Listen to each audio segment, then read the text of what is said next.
from the St. Lucie County Stadium in Florida. Tonight, the New York Mets face the Los Angeles Dodgers. Mets Baseball 95 is brought to you by Budweiser, Beechwood Age Budweiser. It's always been true. This Bud's for you. Pitching for the Dodgers tonight, Tom McCarthy with a record of 1 win and no losses. And on the mound for the Mets, Jimmy Williams making his first start for the New York Mets. And great to have you with us, everybody. Welcome to Port St. Lucie. Gary Thornton, McCarver, Ralph Kiner joining you tonight as the Dodgers are in town. And a difference tonight, Timmy, as far as the players we're going to see, as the Dodgers have gone almost entirely with their minor league players. Yeah, I think what you're seeing tonight as far as replacement baseball is concerned, or replace ball as they call it, is that the Mets have used replacement players, but not so the Dodgers. And it's almost keeping in tradition as far as the Dodgers are concerned. They've always had a very strong minor league system, and that's what they're showing, and that's what you'll see tonight. And, Ralph, we're going to see some more of that from the New York Mets as we get towards opening day. It looks more and more like replacement players will be there. The Mets are changing the lineup on a daily basis. They're changing the lineup, and they're also going to use more minor league ball players in that lineup. Of course, it's speculation about opening day, whether or not the strike will be going on. If it is settled quickly, it looks as though they might have to even open the season with replacement players after about a 3-week spring training. New York Mets came away with their first victory. They are now 1-9. They got a 1-0 win against the Royals in the game yesterday, so they'll try and build off that. As Dave Jensen came away with the win, Wayne Rosenthal got the save in that. That's win number 1. They go for number 2 against the team that's tied for the best winning percentage in spring baseball. That's the Los Angeles Dodgers. That's coming up next. Timmy will be back, and he'll be talking with the skipper of the Dodgers, Tommy Lasorda, right after this from Aruba vacation. Welcome back to Port St. Lucie as we await the start of the Dodgers and Mets game, and the ever-optimistic Tommy Lasorda. Tommy, has this spring tried your optimism at all? Honestly now? Well, I'm going to be perfectly honest with you, Timmy. I want to preface this by saying I want our players back because we need them. They're the best ball players that money can buy. And I'm going to tell you this much. If they're not here, we're going with the second best thing. We're going with our minor leaguers, and we are having a wonderful time. These young men are really enthusiastic. They're energetic. We are working with them. I told them day one, you're going to have a lot of fun on this team, and we're going to win a lot of games, and we're going to teach you guys to become better ball players. And I said, if you're not better ball players when you leave us, then it's nobody's fault but your own. It's interesting that you would go with minor leaguers and no replacement players, right? What's the reason for that? Well, the reason for that is we wanted to give these young men the opportunity to play at this level. Mm-hmm. And by golly, they have accepted it, and they're willing to do it. They've made a big decision in their life, and I think they all made a good decision, because I didn't like the fact that when the union came out and said the minor leaguers shouldn't be playing. Mm-hmm. Why deprive them of the opportunity of playing? They've never asked them not to play before, but these young men got to go to those minor leagues to play. We want to get them ready, and we want them to be better ball players when they got here. And, you know, the thing that I'm saying is that we are not trying to pass them off as major leaguers. We're letting everybody know that Peter O'Malley has set the ticket prices back in Los Angeles, if the strike continues, the same as they were in 1956 in Brooklyn. 75 cents for bleachers, $1.50 for reserve seats, and $3.50 for box seats. Now, you tell me that someone would rather buy a hot dog or a hamburger in New York for $12 than watch these young men play for $3.50? I told you he was ever optimistic. One quick thing, however. If the minor leaguers open the season, do you think the heat will be turned up by the Players Union? Well, I think the heat will be, and they know that. Mm-hmm. They know that. But, hey, as I told them, when the football had the strike, who were the first 2 guys across the line? It was Lawrence Taylor and Joe Montana. Mm-hmm. These guys thought, hey, we want to play, and that's what they did. These fellas are not replacement players. These players are minor leaguers trying to show their abilities to get to the major league. They're a bunch of great young men, and as I told you, you watch them play tonight. They know how to play the game, and they play like my wife shops all day long. We'll see them play right after this from Budweiser. Thank you, Tommy. Thank you, Timmy.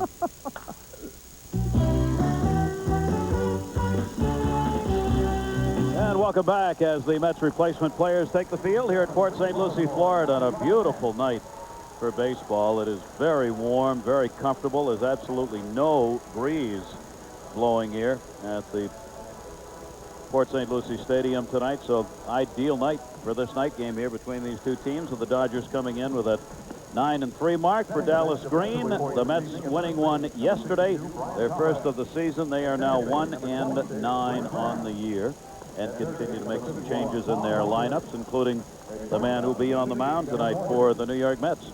His first appearance. This is Jimmy Williams, 29-year-old left-hander out of Butler, Alabama.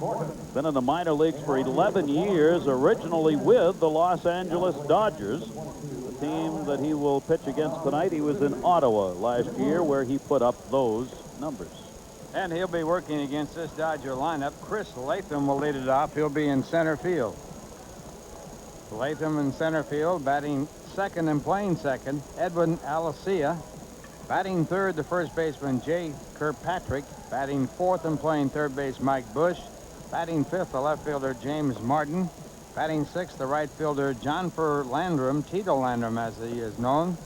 Ron Maurer, the shortstop, batting seventh. Paul Wittig, the catcher, batting eighth. And Tom McCarthy, the pitcher, batting ninth. Take a look at the defense for the Mets this evening. Boy, you're right, Gary. What a beautiful evening. In the outfield, Jay Davis in left, Lou Thornton in center, Tracy Sanders, the right fielder, Todd Whitehurst at third, Kevin Morgan, the shortstop, Greg Graham at second base, Brian Baubach at first, and Al Hemmel behind the plate. And we are ready to go. Chris Latham will be leading it off as the Mets see the Dodgers for the first time. This club, as Tommy Lasorda said, made up of minor league players, are hitting .297 as a team with 14 home runs. And they've got some guys who played minor league ball last year, a AAA player, AA player, and the rest mostly at A ball. But they have been stinging it here as Jimmy Williams works to Chris Latham, just 21 years old. He is the center fielder tonight for the Dodgers, and last season played in both Bakersfield and Yakima, Washington. See the numbers he has put up this spring.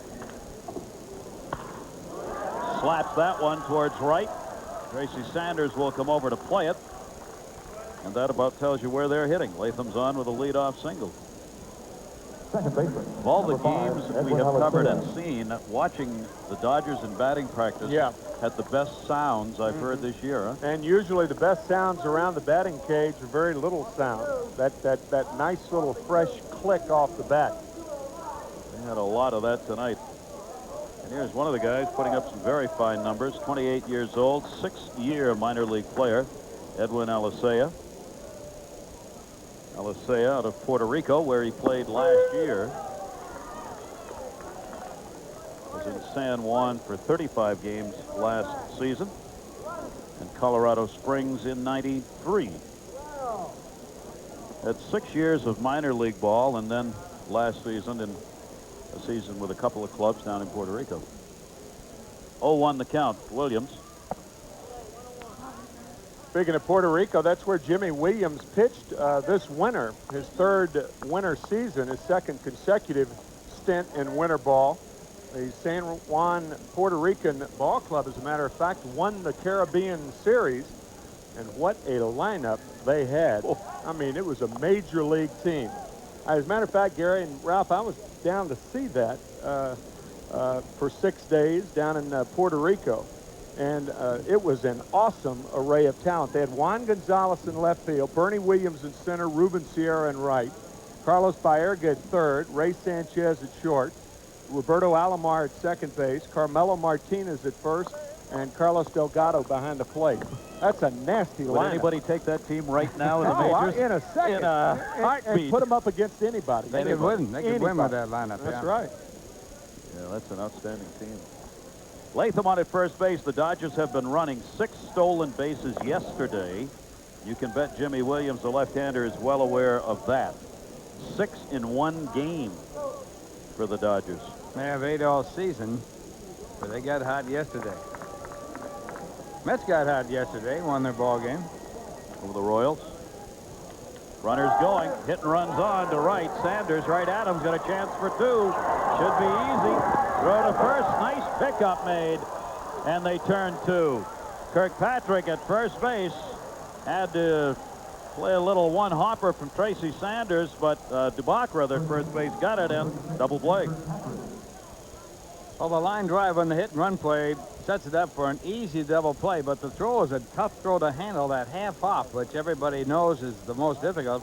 Nice stretch by Baubach, and he came up with it for the double play. So the hit and run backfires. No one on now and 2 men out. I'm not too sure Baubach had control of the ball when I don't get when the runner Latham was back at first. We can't be technical. No, you can't be technical. Can't be Too technical. early to be technical, It's right? spring training, that's right. Well, Keith Jackson, the first base umpire, took a long time to make that call down there.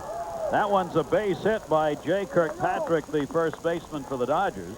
This guy is tearing up the spring training leg. He came in leading the leg with a 5.14 average, so he'll jack that one up. Let's check out that throw from right field. Whether or not Baubach had possession of the ball as he takes the throw from Saunders. Yeah, let's see. Is it in the glove? See that little, it just came out just a little bit, and it looked like Latham could have been in there. Mike Busch, 26-year-old who played AAA ball last year, and here is a home run threat. 6th year in the Dodger organization, was with the Pacific Coast champion Albuquerque Dukes last year and led the Pacific Coast League in July with 10 home runs in that month. Down to third base on this one. Whitehurst will go to second. Graham takes it, and that gets the forced play, so the Dodgers have a couple of hits. Don't put anything across and leave one on. Mets coming up after this word from Pontiac.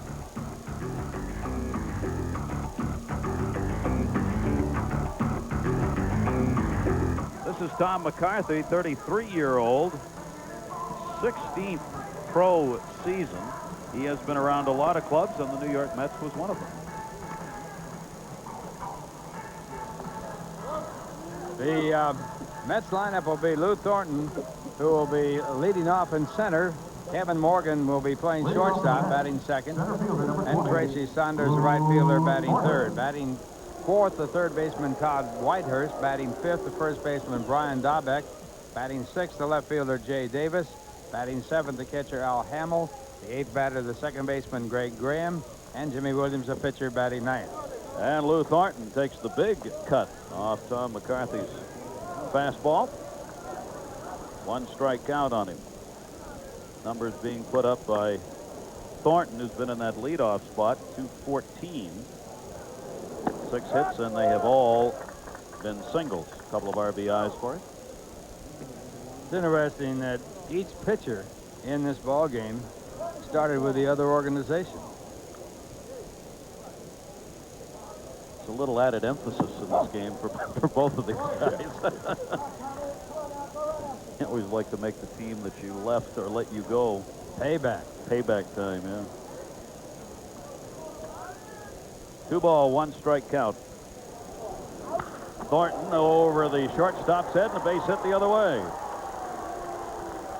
James Martin will get it back in, so both leadoff hitters in this game come away with base hits. Well, you saw James Martin in left field. Let's take a look at the rest of the Dodgers defense. Chris Latham in center.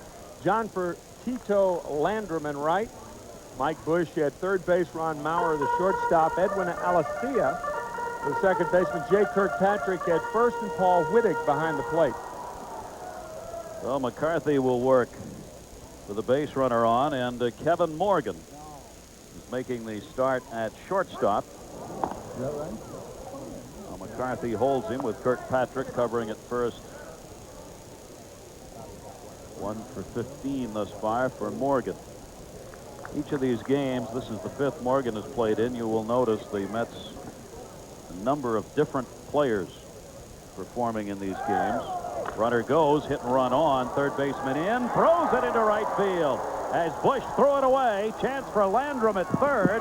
It'll be cut off, and Morgan will be on at first base. He'll reach on the fielder's choice after the error by Busch allows Thornton to move over to third. One of the advantages of putting a hit and run play on is if there is a play at second base, normally the infielder would have to hurry his throw, and that's what Busch does here, and overthrows Alessia at second base, allowing Thornton to go to third. The throw in to third base looked like it might be in time, but the shortstop cut it off. It was not on line, and he did a good job at shortstop. That's Ron Moyer. Good base running by Morgan, who didn't take the big turn at first. So first and third now, nobody out. Tracy Sanders, the right fielder for the Mets. That towards second. Run will score on it. Elisea DeMauer makes the relay, and they get the 2. So Thornton will score, and the Mets take a 1-0 lead. No RBI as Tracy Sanders grounds into the double play around the horn. 5-4-3. Well, the hit and run play has been used in this inning by both sides, and the Mets picked up a double play on a line drive that was turned into double play, and the Mets get a run when the double play looked like it might be in order on the hit and run play, and then the error was made. So the run is credited to the Mets, and they lead it 1-0. 2 down, and the base is empty with the Mets up 1-0, and Whitehurst against McCarthy. First ball hitting to left field. James Martin backing up. No wind blowing out there, and puts it away. Whitehurst retired on the fly ball out, but the Mets will get a run on a hit and an error with nobody left on after 1. The Mets 1, and the Dodgers 0. Now this word from Mid-Atlantic Bank. Mets leading this 1-0 as we go to the second inning. Mets battery completed by Al Hamill. Interesting story. He's out of Pleasant Valley, New York, born in Jamaica. Last season played 4 different levels for the Mets. He is one of the Mets minor league players who's performing. He was in the Sally League, then came over here to St. Lucie in the Florida State, played at Binghamton in the Eastern, and then 1 game for Norfolk AAA. Down the line and left, James Martin, and it'll be covered by Jay Davis, drifting into foul territory. And Martin is retired for the Dodgers. First out of the second inning. Right fielder, number 37, Tito Landrum. Boy, we were having some fun with Tommy Lasorda before the game with this guy. This is Tito Landrum coming to the plate, a 4-year minor league player. Just holler, say hey, and Tito Landrum responds. And Tommy says, I got him believing. He thinks he is Willie Mays, because I told him he was. He's from Alabama, and Willie Howard Mays coming from Birmingham. There's the ever ebullient Tommy Lasorda. Does that mean heavy? Huh? Ebullient mean heavy? Can if you want to. That's bullion. Down the line and no play. Faced by Baubach, the first baseman. Ebullient. Tommy Lasorda. He is all of that. He's got enthusiasm. He's a great salesperson. He tells a wonderful story about his club in Spokane in the minor league. And he talks about the team was in a slump and they were losing game after game after game. He called a club meeting, gave him a big speech, and he says the 1927 Yankees was the greatest team that ever played. And he says they went in a slump and they lost 7 games in a row. They came back and they became the greatest team of the year that year and for all time. Somebody asked him about it later on. He said, how'd you know about the 27 Yankees? He says, I didn't know. He says, I wasn't even born yet. Just made it up. Just made it up. Just made it up as he goes along. Landrum waiting with a 1-2, and he is gone. And Jimmy Williams gets his first strikeout. 2 down quickly in the second Number inning. 21, Ron Howard. Pretty good fastball from Jimmy Williams. He really blew that ball by Landrum. Jimmy from Butler, Alabama. Speaking of Alabama, well represented here tonight. That's about 50 miles north of Mobile. And boy, how many great major league players have come out of Mobile? Willie McCovey, Billy Williams, Hank Aaron. 3 pretty good players there. Right, yeah, you stop right there. Yeah. 2 down, bases empty, and Ron Mauer, AAA ball player. The short on this one. Morgan, who is deep, moves in, makes the throw, and they've got him, and Williams is cruising. As he retires, the Dodgers in order here in the second inning with the Mets on top by a score of 1-0. Mets on top of the Dodgers, and you talk about survivors. We were talking about Tommy Lasorda. Do you realize it was September of '76 when Tommy Lasorda took over? Since that time, managerial changes. Look at the numbers of changes that he has survived. Surprising to see the Yankees with the most, huh? That is You a big say that surprise, someone... yeah. You know, the other side of that coin is Walt Alston, who preceded Tommy Lasorda, managed for 23 consecutive years for the Dodgers, and every year worked on a one-year contract. Never had a multiple-year contract. In fact, nobody of the Dodgers had until Tommy Lasorda. Tommy's spending as much time signing autographs tonight as he is throwing signs out there. You know, the interesting thing about Alston taking over, he took over when Charlie Dressen asked for a 2-year contract. Yeah, and they said he couldn't have it. They said, no, we don't give multiple-year contracts. And that's when Dressen left. Alston came in, and now Lasorda, who has had multiple-year contracts. Brian Baubach leading it off for the Mets, their first baseman, another one of the Mets minor leaguers who is playing.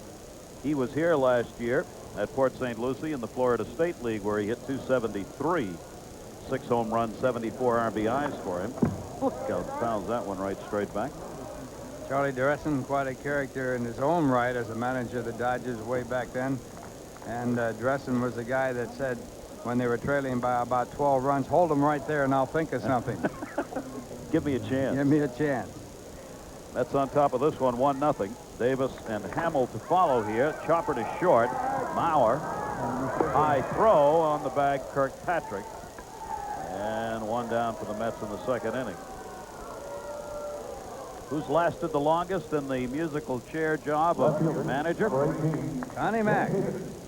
But Connie Mack had something going for him. He couldn't get fired because he was the owner and manager of the ball club. He couldn't fire himself, could he? That's a great way to be a manager. If you got to manage, you might as well be the owner. Yeah, you see that 53 years, 1901 to 1951 was Connie Mack, and Jimmy Dykes from 1951 to 53.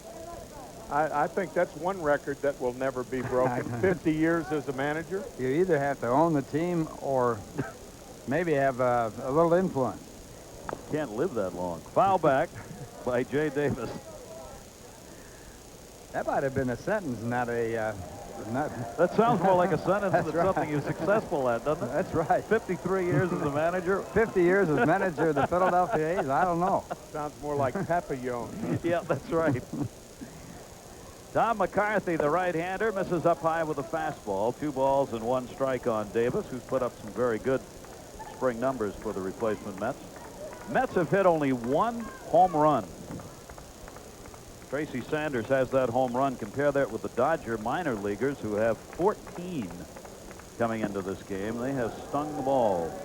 Pretty good-looking slider, 2-2.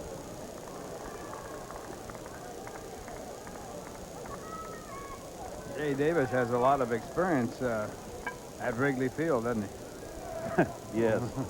That boy for the Mets against the Cubs back in 1988 said his favorite player was Darryl Strawberry. 2 ground ball outs. Jay Davis, Mauer making that play. Announcement made on Strawberry today. I heard that he'll serve 3 months apparently in prison, and then 3 in home confinement with that electronic band around your leg that doesn't let you out of the house, and then he'll have some community service time apparently to go with that on the tax problem. Al Hamill is the catcher we were talking about. Hamill playing for those 4 teams last year, including a stint right here.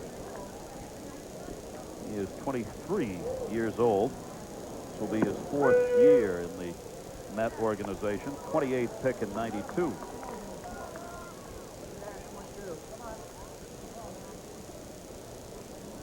Two-strike count on him with 2 down, nobody on, and the Mets up with the run helped out by the error in that first inning. Thornton came around to score in the 0-2. Bob Wellman, Keith Jackson, Cy Ryberg, and Mickey Irving are the replacement umpires tonight. As we remind you, of course, that's another situation. The umpires are out without a contract in Major League Baseball as well. That continues.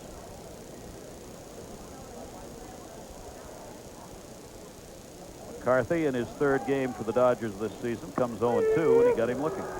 So Tom McCarthy gets his first strikeout, and the Mets are retired in order, and we've completed 2 here on this beautiful evening in Port St. Lucie, Florida, with the Mets up by 1. Now this word from Budweiser.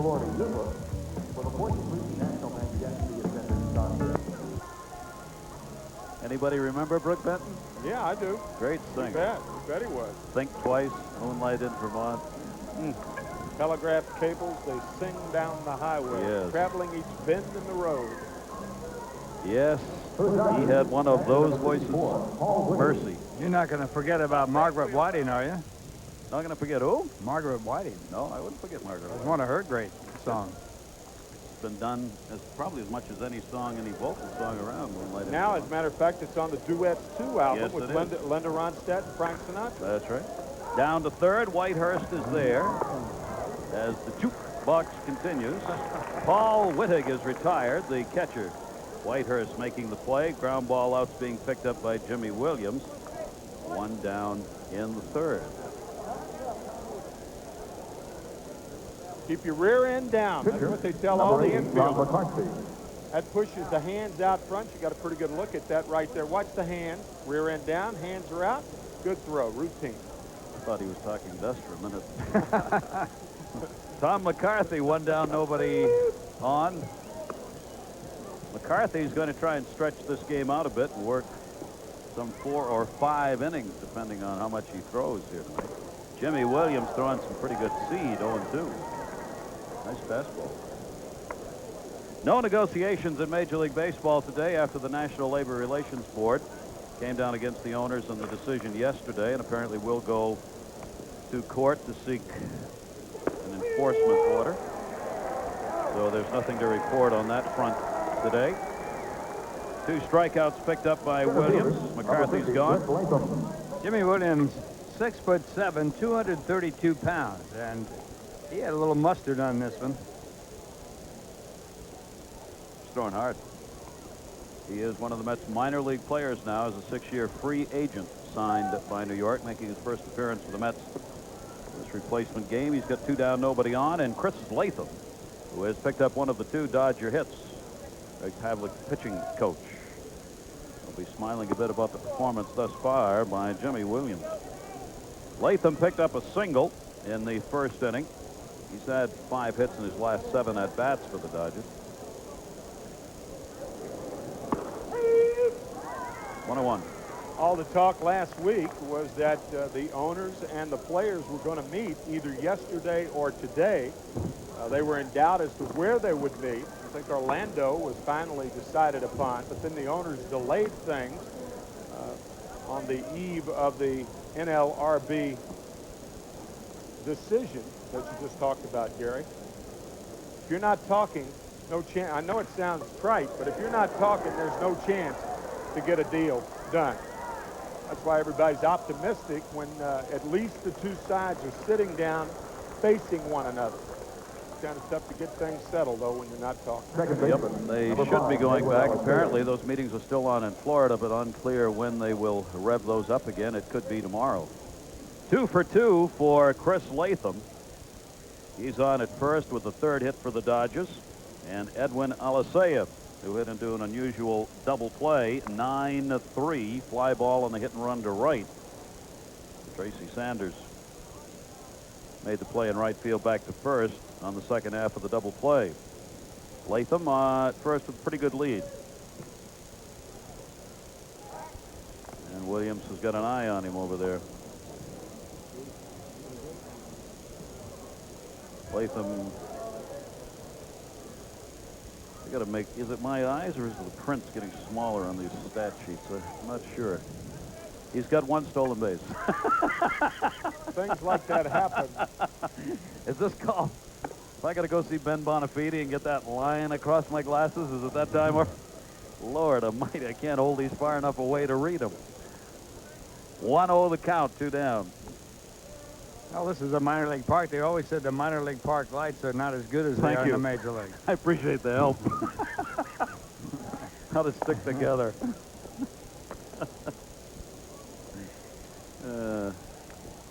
You put this on camera. Oh, I didn't get my glasses off. Sorry, I was going to take them off. Actually, they're working fine. It's not a problem. 1-0 the count. Runner not going, up high, and a haul down by Hamill. 2 balls, no strikes. Dodgers a very young team. Their average age of 24.5 years, and for a replacement ball, That's got to be the youngest around. Well, they are minor leaguers, and Yep. you're looking at 35 minor league players on this team. Yep. Well, the Dodgers have always prided themselves on rookies, too. As a matter of fact, they've had more rookies of the year than any other major league team, 14 to be exact. Started with Jackie Robinson. And Raul Mondesi last year. Amazing array of young players. Storied history. 2 ball, 1 strike count. Latham at first not going, and it's fouled back by Edwin Alicea. 2 balls, 2 strikes. Alicea attended Florida State University, was an All-American there in baseball, led the Seminoles with 57 stolen bases his senior year, and yes, Luis Alicea is his brother. Also went to Florida State, now at the Red Sox. Yes. Down the right field line, Tracy Sanders, a long run, but it'll end up in the bleachers, and the count remains 2-2. Was a big prospect, his brother was, at the St. Louis organization originally. I remember when they had Luis Alicea penciled in as the starting second baseman on that team. Yep. For more years than one. He Yeah. he had that job given to him a couple of times and just couldn't pull it off. So this is his younger brother. Alicea fighting off Jimmy Williams with the runner at first and 2 down here in the top of the 3rd. Busts him high and tight, full count. A little pop in that catcher's glove. He really is throwing hard.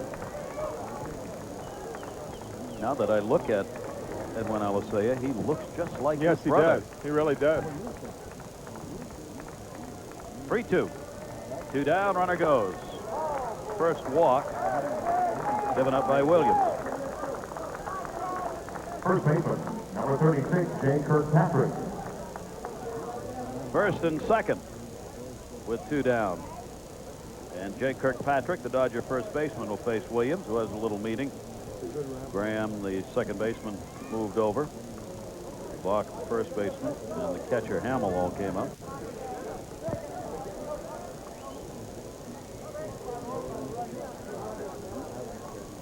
Kirkpatrick singled his first time up. 25-year-old.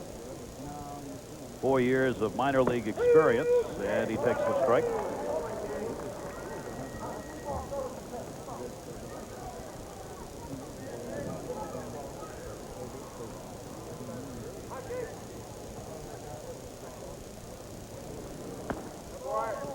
Williams missing up high with that.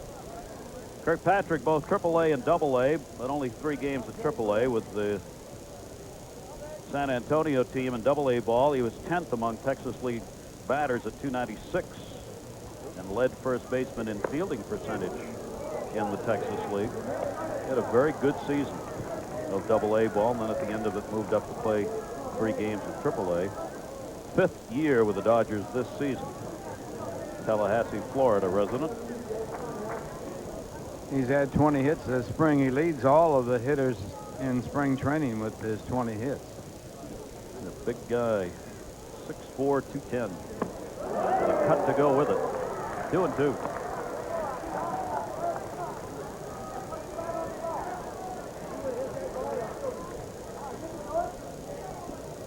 Here's Williams with this delivery.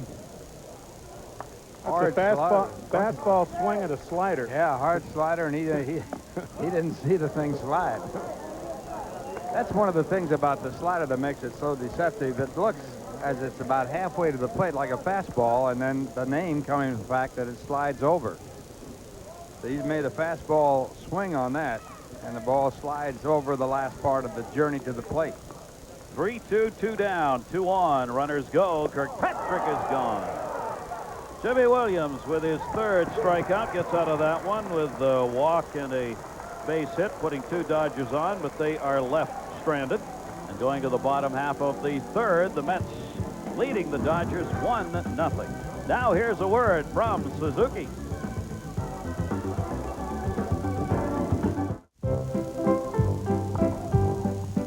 Fans, baseball returns to Shea on Tuesday, April 4th as the Mets square off against the Rockies in the opening game of the '95 season. Tickets for opening day and all home games go on sale Tuesday, March 7th. Rebates will be offered for games played by replacement players. Call the Mets at 718-507-TIXX during business hours for ticket and schedule information or to charge seats by phone. Fans' tickets to all 1995 Mets home games are now on sale at Shea Stadium by phone to the Mets ticket office and at the Mets clubhouse shops. The group sales office at Shea is also open for purchases of 25 or more tickets to any one game. Special group benefits apply and pregame party options are available. For ticket sales and schedule information or to charge seats by phone, call 718-507-TIXX during business hours. A per-ticket service charge applies at the clubhouse shops and by phone.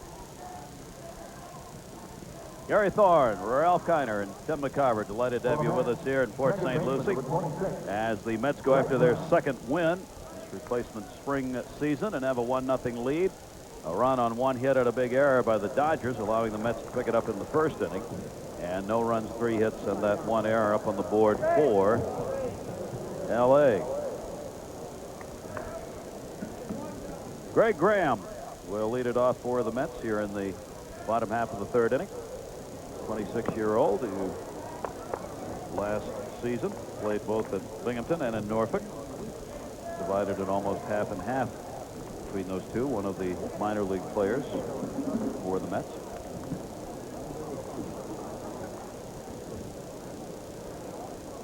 McCarthy stays on the mound. He has walked and struck out one 33-year-old right-hander. There you see the numbers at AA last season. Binghamton, with a great ball club, won their championship. They had an outstanding team, and you'll be seeing quite a few of those players in the major leagues. 0-2 delivery by McCarthy, breaking ball off the fist. Mauer's been busy at short. And Graham is retired. One away here in the third. Pitcher, number 50. I guess we should put a little subheading on the ticket promo that we read. We are under the impression that the Mets, if you are morally opposed to the playing of replacement players, once you purchase your tickets, they will be refunded 100% on a series-by-series basis.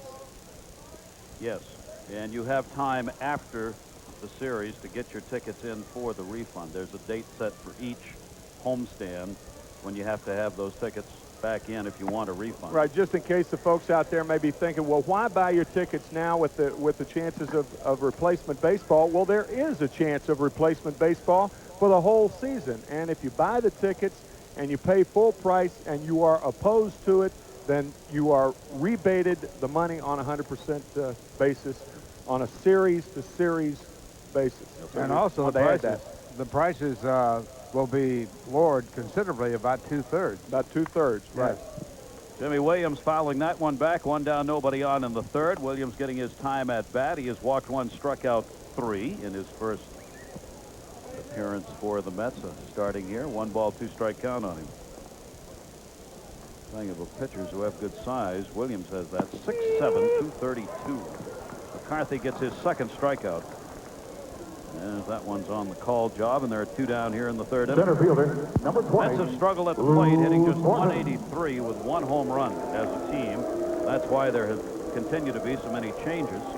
And as the Mets go forward with, right now, in all honesty, every expectation is it's going to be replacement players on opening day at the Major League Parks. The interesting thing at this point, the replacement players, if they play, say, the first week of the season, those games will count on the standings if and when the other regular players come back. So well, unless they make it part of the negotiations to obliterate the first week or 2 or first month. It depends on how the players and the owners negotiate that contract. I mean, they could, say they settle at the All-Star game, they could play half a season, wipe out the first part of the season, but then you have the owners who are in first place saying, none of that. That's right. Thornton on the ground ball to second. Edwin Alicea makes the play, and McCarthy retires the side in order. Since Thornton got that leadoff single, McCarthy has retired every other batter he's faced. We've completed 3 with the Mets leading the Dodgers 1-0. Now this word from Nissan. And we got a pretty good crowd here tonight. Mike Busch will lead it off for the Dodgers. Busch, an outstanding prospect for the Dodgers. He led all AAA players in hitting home runs last year with 27, and also led all AAA players in runs batted in last year with 83 while playing for Albuquerque. He won the double crown then. Yeah. Outstanding young prospect playing third base. First time up, grounded into force play, and this time he pops it up to the shortstop, Morgan, and Busch is out. Busch should be playing for the St. Louis Cardinals. And you were kidding about the double crown. What about the triple crown last year? I mean, you had two guys vying for the triple crown in the American League. Two, not one, two. And a chance at a 400 hitter. Yeah. Of a guy who Tony deserves Gwynn. to have the chance. Boy. Now the batter will be James Martin, and Martin takes the first pitch for a strike. Martin, in his first appearance, flied out to left field. Those two players in the American League, by the way, Frank Thomas with the White Sox and Albert Bell with the Cleveland Indians, both with chances for the Triple Crown. One of the multitude of sins. Yeah, a pretty good shot at hitting more than 60 home runs. Larry Walker with a chance to get more than 64 doubles, the National League record, held by Ducky Medwig. And he'll have to complete the strikeout with a throw to first base. Fourth strikeout for Jimmy Williams. He's showing Number 37, Tito Landrum. fine amount of talent here in tonight's ball game. 11 years in the minor leagues, an overall record of 54 wins, 45 losses in those 11 years. He was signed by the Mets as a 6-year minor league ball player, the second time that he had signed as such. And a fly ball to center field. Thornton, a good move back, is right there. And a 1-2-3 inning for Jimmy Williams. The score at the end of 3.5 innings. The Mets won, the Dodgers nothing. Now here's a word from Nobody Beats the Wiz.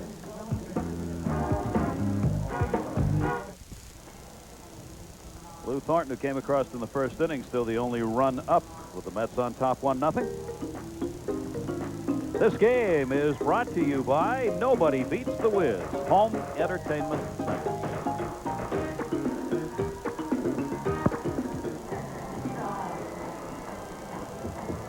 Well, we're going now to the bottom half of the fourth inning. It'll be Kevin Morgan, the leader off for the Mets. Mets picking up an unearned run in the first inning, leading 1-0.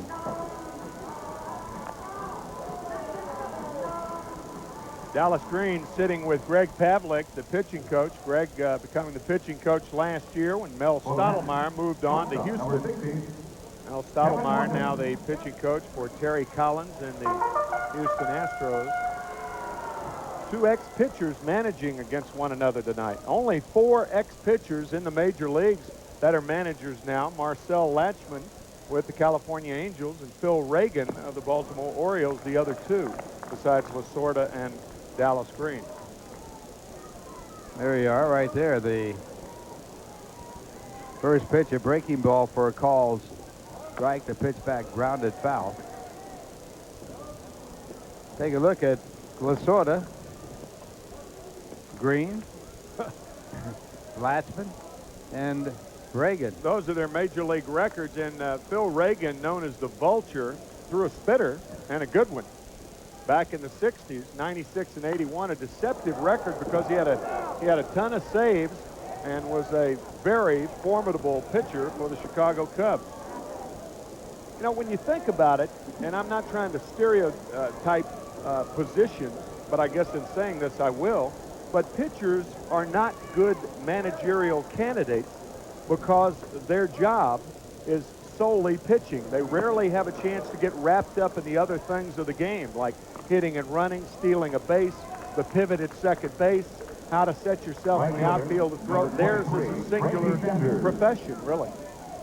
They would have to take a special interest in the rest of the game to learn it and become acquainted and familiarize themselves with those kinds of positions. Yeah, most of the time that comes after they retire. In Phil Reagan's case, or in Tommy Lasorda's case, his experience in the minors, Marcel Latchman's case, all those years as a major league pitching coach, and Dallas Green, really, he was a farm director with the Philadelphia Phillies. And then the manager of the Phillies in '79 managed the only world championship that the Phillies had back in '80. After the strikeout, Tracy Saunders, the batter. Tracy hit into a double play his first time up. Tommy Lasorda, as a manager and having been a former pitcher, is about ready to break a record for managers that have been ex-pitchers, a record held by Clark Griffith. Lasorda comes into this season with close to 3,000 wins. And he's had some longevity. There's no doubt about it. And I think really he learned his baseball because he was not a successful pitcher.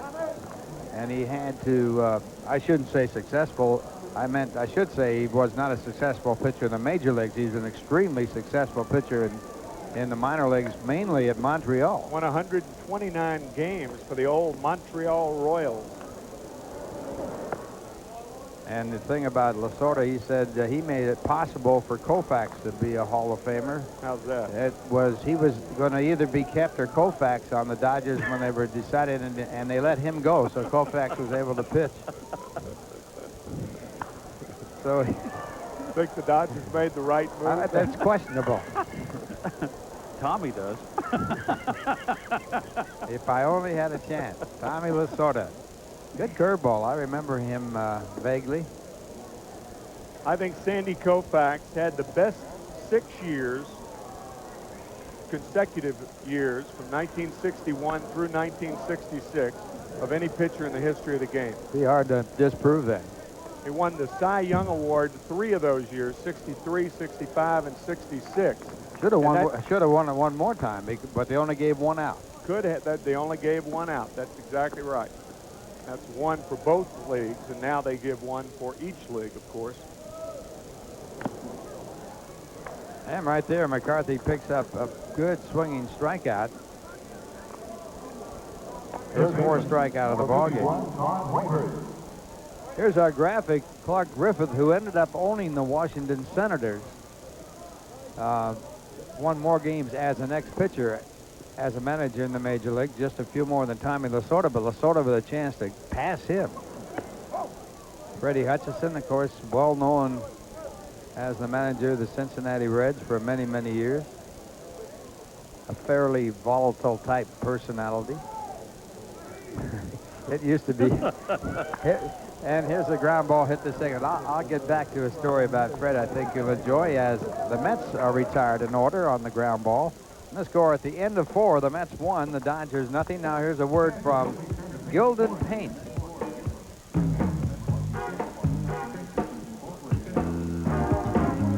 Back to Freddie Hutchison. When he was a pitcher, and he was an outstanding pitcher, but a very, very strong competitor to go with it.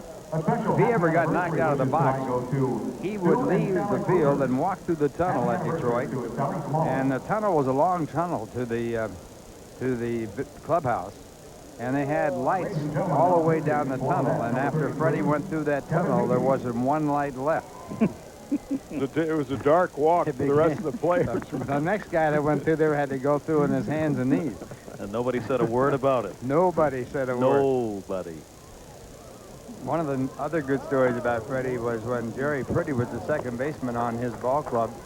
If anybody got a hit off of Hutchison, he just went sky high. I mean, he got so hot, you could see the veins in his neck coming out. And that wouldn't help him in retiring the next batters. And Priddy said to him one time, he says, "Freddie, just calm down before you throw your next pitch to the next batter." He says, in fact, he says, "I'll get the ball from the outfield and I'll hold on to it. And I won't give it to you until you cool down just a bit." Well, the first time that Priddy did that, he walked to the mound and Freddie says, "Give me the ball." And Priddy says, "No, I'm not going to give it to you till you calm down." He says, "Give me the ball." And the veins were getting bigger and bigger.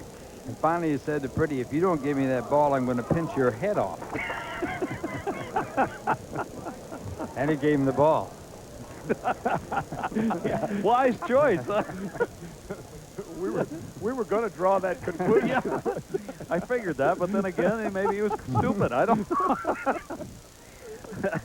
Good job by Jimmy Williams as Kevin Hickey comes on now for the Mets, but Williams an impressive 4 innings. And Hickey will be working to the shortstop, Ron Maurer, who grounded out to short his first time up.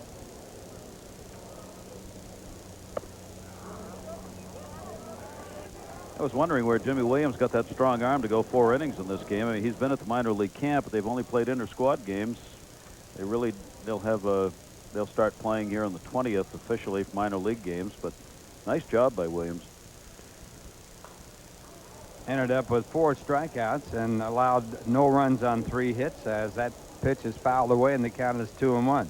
I guess that's one of the discouraging things. If you are a replacement player, things have such a finite end to them. Regardless of how well you do, you know, it doesn't matter in the final appraisal of your talents once the players come back, because you're gone. I guess management would say it regardless. I mean, say a guy pitches 20 straight shutout innings to start the season. Well, management would probably say, well, the reason he's doing that is because he's against replacement players. So once he faces big league hitters, they're going to shell him. Chance not many, if any, will get if that day arrives. You know, it would be interesting to see if anybody does make the squad. Ground ball to the shortstop, fielded by Morgan, the throw for the out. Yeah, one might imagine that a minor league player could open enough eyes, a guy who's a prospect anyway, and it could hurry his development in the big leagues. But as far as just a pure replacement player, chances are a guy like Kevin Hickey, for instance, that, you know, once the players sign their contract, he is gone. He will get $20,000 as a severance pay. Good curveball there, and they appeal the call. First base umpire Keith Jackson says he won around. So it's a 1-strike count to Paul Wittig. Wittig grounded out in his first at bat. Good fastball there, ties him up, and it's strike 2 on the foul ball. Because that's one of the reasons why when we talk about these teams that are using minor league players, and here are the Dodgers using more than any, they are minor league players almost exclusively from A-ball or rookie league ball.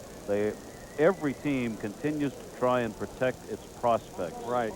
The immediate prospects from getting into any kind of middle ground here, being between the rock and a hard place. With as far as the union is concerned, yes. right. Yeah. Mets leading by a score of 1-0, a fast-moving ball game. We're in the 5th inning.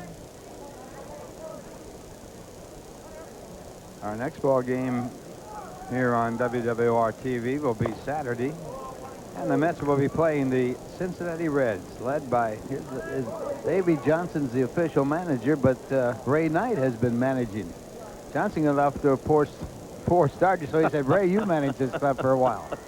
Well, that's what's going to happen in 1996 anyway. Davey says that this will be his last year as the manager, and then he will be the assistant to general manager Jim Bowden next year, and Ray Knight will take over the club. Ray Knight, a favorite of Marge Schott and a lot of other people, I might add. Ray Knight is I think, going to make a very, very good major league manager. Hickey might have a problem. Here comes Dallas Green out to talk to him.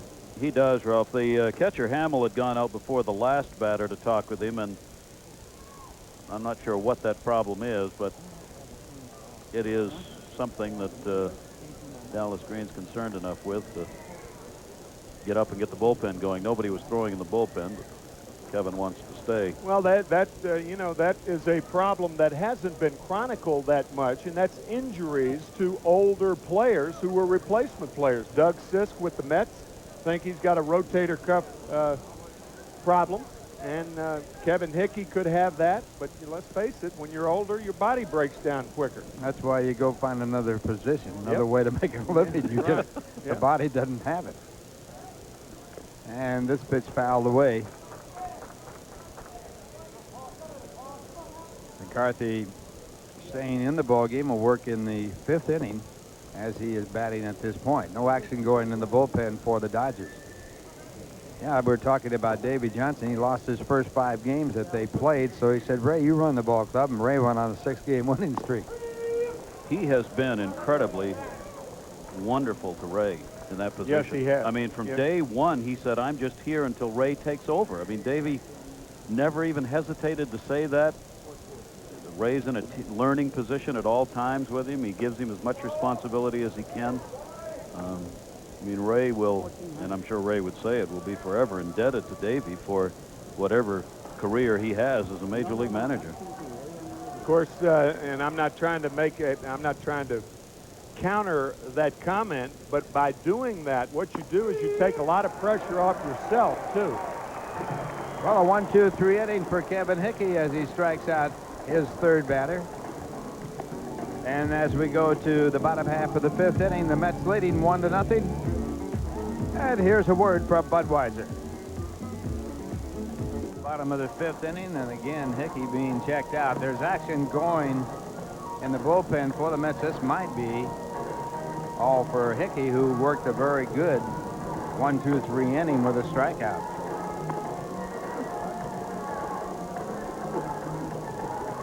Mets with a run back in the 1st inning.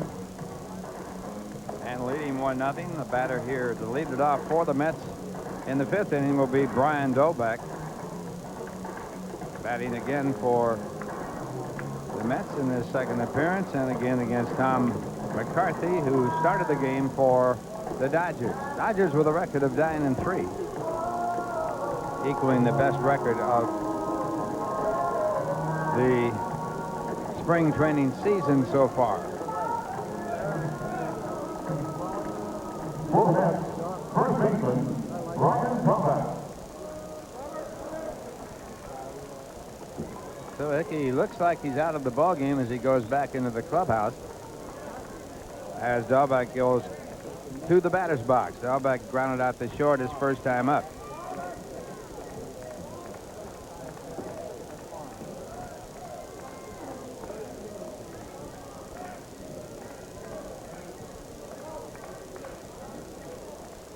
Baubach will be followed by Jay Davis and Al Hamill. 3 of them batted back in the 2nd inning, and they all were retired.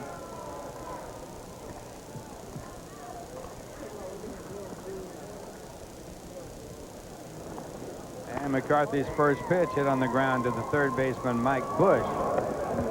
1 pitch and 1 away. McCarthy, pitching a strong ball game, has given up only 1 hit. That hit coming in the 1st inning. And it was picked up by Lou Thornton, the leadoff batter, and he came in to score an unearned run. McCarthy with a record that shows that he played in the major leagues. He was signed by the Mets after he had started his career in the Boston Red Sox organization. He was obtained by the Mets in the Bob Ojeda deal. Made his debut in the major leagues for Boston against the Angels in 1985. In 1986, he had arm surgery to remove a blood clot. And to prevent further blood clots, they removed the rib at the same time. It was a very serious situation for Tom McCarthy. 1 ball, 1 strike to count. He played for the Mexico Reds last season. 29 games, all in relief, 6 saves. First year he'd moved out of the minor league system. Tom McCarthy, one of the ex-major league players who does not think it's morally reprehensible to come back as a replacement player, but there were a lot of guys who felt that way. They did not like the idea of being a replacement player, and I try to avoid that word scab because I think it's a very descriptive word, and I think it's a horrible subhuman word in some respects. It has a dramatic impact, I think, on why a lot of players don't come back. That word's a very forceful word. Yes, it is. This one ripped, a great play for Alastea, and he gets the out at first base. There shows some talent. Tommy Lasorda said before the game, he said, watch my second baseman. He said, this guy can play ball. Signed as a free agent. Alastea, who, as we said, after spending some 6 years in the minor leagues, played just in Puerto Rico last year, but He's getting it done. That was spectacular. Good play right there. So 2 men out, and Al Hamill will be the batter. Al was struck out his first time up. And the breaking ball for ball 1.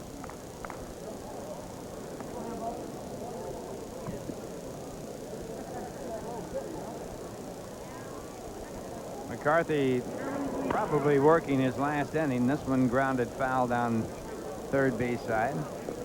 Talking about whether it's morally right or wrong or whatever, depending on the views of the players, reminds me of, I guess it's a time to lighten up a little bit. Reminds me of a story of Danny Ozark when in 1978 asked about the morale of the Phillies, of which I was a part that year. He said, morality has nothing to do with it.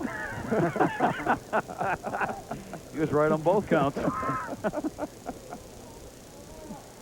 So much for morale. 1-1 pitch is grounded foul to the right side. There's been an awful lot of good-natured joking that's been going on throughout this spring training. Pedro Borbon, 48-year-old pitcher who pitched for the Cincinnati Reds for many years. He fell down, and he got up and he says, what do they do with old horses? Shoot them? Davy Johnson said we wouldn't waste the bullet. Davies had some lines, doesn't he? He has. He really has. Yeah. He leads in one-liners. Yeah. After that deal with what, Cleveland? Cincinnati gave 5 players to Cleveland, and Cincinnati got nothing back. Davy Johnson said we got the best of that deal. We didn't get anybody. A swing and a miss. Ball in the dirt, and foul tipped, actually, and picked up by the catcher. They complete the strikeout at first base, and it's a 1-2-3 inning. So McCarthy working 5, gave up only 1 hit, 1 run unearned. Now here's a word from Time Life Music.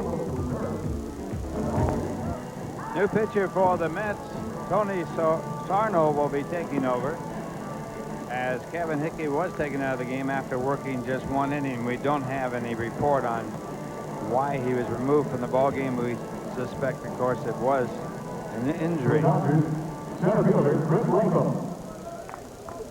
Sarno with no wins, no losses. He has worked 4 innings so far this spring. He's been hit fairly hard with 7 hits. And we also have a new catcher, Tony Tijerina. We imagine he'll be batting in the 9th position in the batting order with the player switch with the new pitcher coming in. And this ball bunted down that left field foul line, and it does roll foul. Shades of Brett Butler right there. Good bunt laid down. Almost. Latham, the leadoff batter, is 2 for 2 with 2 singles. Good positioning on it. Chalk just wasn't thick enough. That's what the good bunters try to do. Rod Carew comes to mind as being among the most adept at that. Try to bunt it down the line, and if it's foul, foul ball. But if it's fair, you got a sure base hit. Rod Carew, the year he hit 388 in 1977, had 12 2-strike bunt base hits. 12. It's going to be a record. That's we put Steve Hurt on it. Yeah. Yeah, make Steve go to work on that Yeah. one. One of the things about, if you haven't followed baseball closely, if you bunt the ball foul with 2 strikes, you're automatically out, and it's recorded as a strikeout. So you don't see many people attempt a bunt with 2 strikes on the count. One of the best, Mickey Mantle, did that quite often. I don't want to hear that. Yeah. Well, you got to Mickey Mantle bunting with 2 strikes is not, in my opinion, what Mickey Mantle should be trying to do with 2 strikes on it. You think he might be trying for a Well, home I mean, run? here's a guy with, Absolutely. a ton of home runs. What, 534 home runs? This one hit hard down the right field line. It'll be a base hit. So Latham now 3 for 3, and he tries for 2, and he makes it. So Chris Latham with his 3rd hit of this game. This game's had 6 base runners. Chris Latham has been on 3 times, so he has accounted for half the offense for both clubs. Pretty good night. Not bad. Pretty good week. 7 for 9 now at the plate for Yeah. Latham. Not in this game, obviously, but over the last 3. That'll bring up Edwin Alicea, who is 0 for 1. He also has walked lined into a double play and a hit and run play in the first inning that helped the Mets get out of a fairly serious jam. Dodgers did not score in the first after getting 2 men on base hits. Mets looking for the bunt here, and the first pitch taken inside for ball 1. Alicea with that spectacular play at second base in the top half of the inning.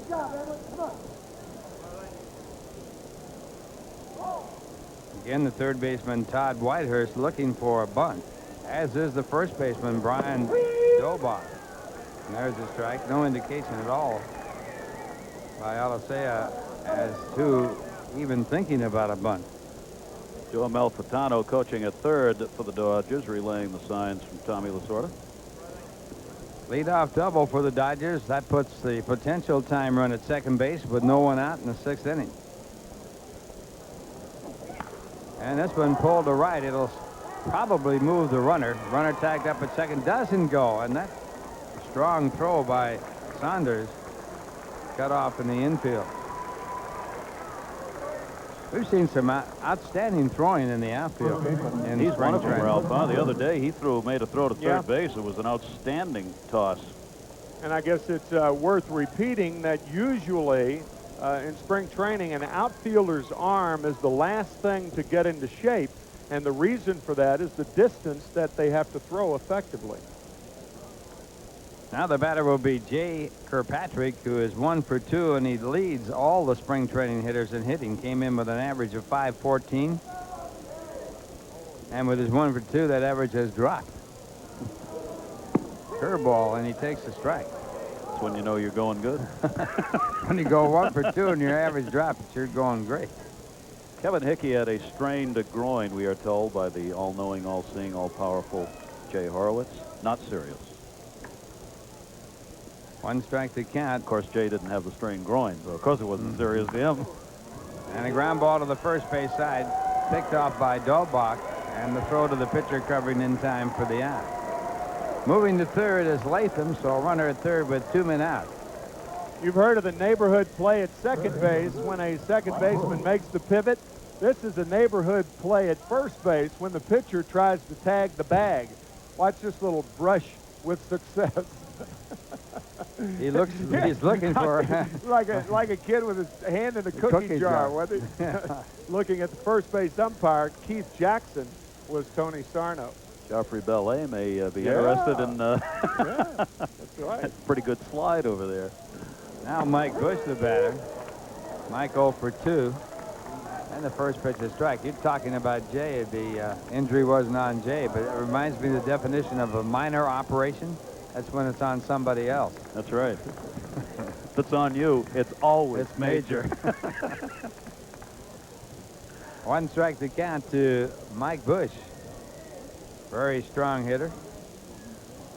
As we mentioned earlier, he led all AAA ball players. That's the highest minor league in home runs and runs batted in last year, while playing for Albuquerque in the Pacific Coast League. And that pitch is strike. So a 2-strike count for Tony Sarno. It's kind of hard to think of Albuquerque in the Pacific Coast League. Albuquerque's in the mountains. Yeah. A long way from the coast. Pacific Coast. And this one grounded foul. The Dodgers have been associated with Albuquerque for a long, long time. And one of the things that they have when these players come up from Albuquerque is that their stats are amazingly good because of the high altitude in Albuquerque where they hit. Albuquerque Dukes. A lot of great players came out of New Mexico, huh, Ralph? Yeah, maybe 2. I got that look that I was longing for. Ralph Kiner came out of New Mexico. Not many people came out of New Mexico. Well, not many players. A lot of people came out of there, but not many players. Either way. No, we're really kidding now, are we? That went in there, a call, strike 3. New Mexico, one of the most beautiful states in our 50 states. Yeah, we Gotta want get no that in. letters from No, the that's old right. Mexico We Chamber love, of Co- we love New Mexico. No doubt about it. One of the probably the best states in your No question New about it. Mexico. I think so. Well, that strikeout ends the inning, and it's still the Mets 1 and the Dodgers nothing. Now, here's a word from nobody beats the Wiz. Petey Roach is the new pitcher for the Dodgers. Roach, who played last season with Vero Beach and Yakima, began at Yakima and then moved on to Vero Beach, appeared in 15 games out of Redding, California, and the University of Nevada in Reno. There are the numbers that he has put up thus far this spring. And he'll be working to Greg Graham. Graham goes after the first pitch, grounds it to Alisea, and another good play on a kind of a wicked hop, and one pitch and one away for Roach. Catcher, number 73, Tony Tiarina. Tony Tiarina will be the catcher. Tony batting for the first time, replaced Al Hamill, who was doing the early catching. He came in on a pitching switch and was put in the 9th position in the batting order. So Graham back to the bench, and Tiarina will be the batter for the Mets. Mets have had only one base hit in this game, and that was their leadoff batter in the first inning. First pitch, he called strike. Who scored? That's right. The only man that crossed the plate in this ball game. Tiarina threw .261 with Binghamton last year.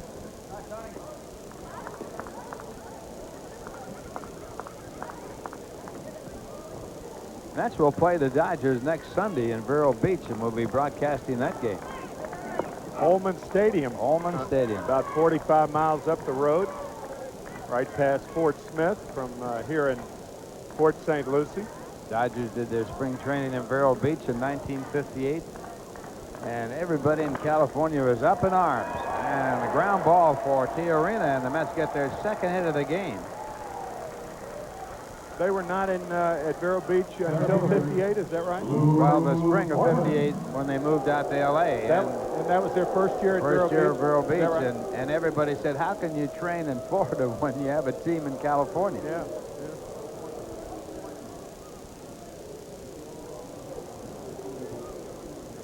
So a runner on at first with one out.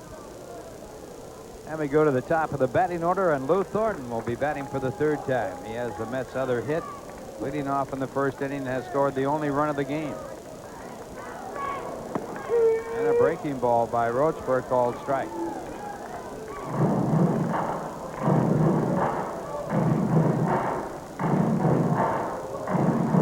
Dodgers moving from Ebbets Field in Brooklyn to the West Coast and Los Angeles back in 1957, playing the first season in 1958. And of course, the Giants moving with them to San Francisco. Dodgers in their early years playing in the Coliseum, where that stadium was used for only football, built in 1932 for the Olympic Games. This one grounded over the head of the first baseman into right field. Going to third is Tiarina, and he makes it safely, and trailing the play going down to second is Thornton, and the Mets have runners at second and third.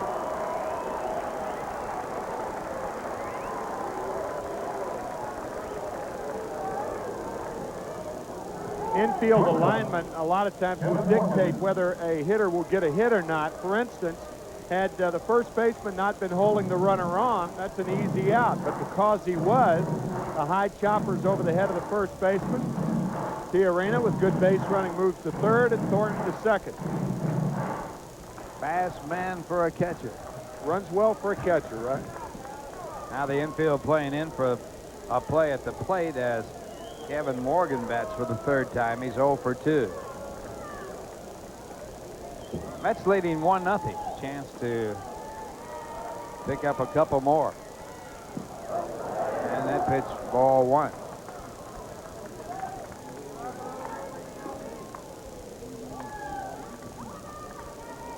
Mike Cubbage, third base coach for the Mets.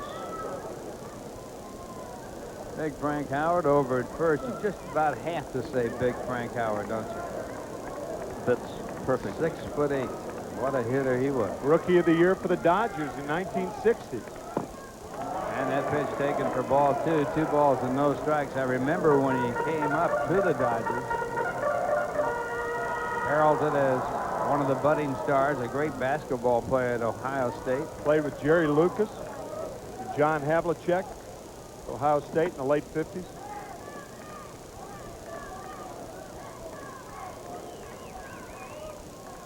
Two balls, no strikes. And there's a strike right on the outside part of the plate. 2-1. Perfect pitch in a tough situation.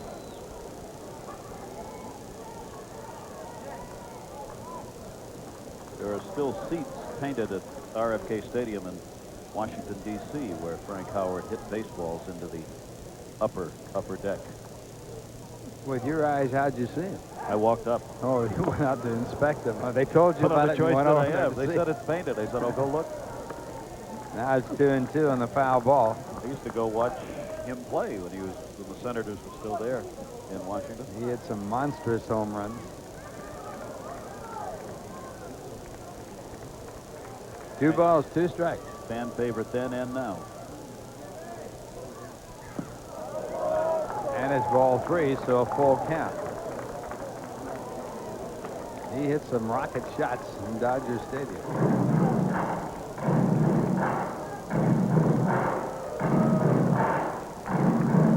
Full count as the Mets have runners at second and third, 1 man down. Bottom half of the 6th inning, the Mets leading by 1. Outfield very shallow.